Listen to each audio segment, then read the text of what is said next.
Hi, my name's Nick.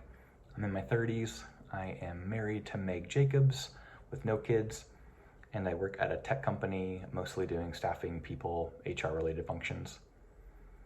It may come as a surprise to people who know me that I do consider myself an extrovert.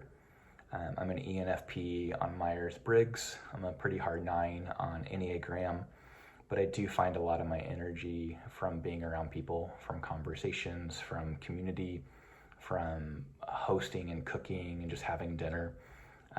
That's where a lot of joy comes from in my life. I think that the practice that I have connected to the Father the most through in the last, I would even say 3 or 4 years, has been prayer. I reordered my prayer life a little bit in that time frame, and I have started my days now, or I am starting my days just with quick centering prayers of 3 or 4 or 5 minutes, where I just remind myself that I'm the child of a king, that I'm not in control. I'll do my best, but it may not always work out the way I want, and that I want to actively give over my life to the leading of the Spirit and be sensitive to its guidance. And then I'll check back in on that prayer throughout the day, just with really quick 60-second prayers a couple of times, just to recenter and remind myself that I'm not in control. There's a much larger story that's happening that I want to be a part of. And then in the evening, I try to do a taking stock prayer, where I just inventory the day: what was good, what was bad, what was hard, what do I want to do better, and what I want the following day to look like. 2 larger practices that I've added in this time have been prayer walking.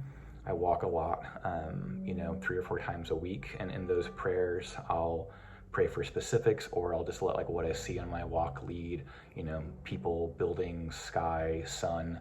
It just helps to give some richness and some story to my prayer sometimes when I'm looking for something. And then I also have added in what people call soaking prayers.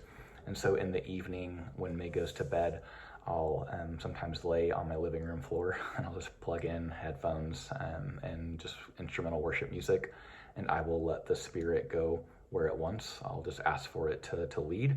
And sometimes it's just sort of 40 minutes of just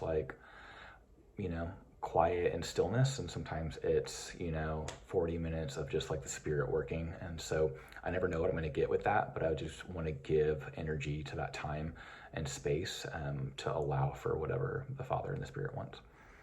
And the space where I have had the most difficulty moving into recently has just been the creative functions and creative space. I don't have a creative outlet, I don't think, and I usually just let other people create, and then I curate what I want it to look like based off of what I want to be reading and listening to and hearing. And so I want to be engaged in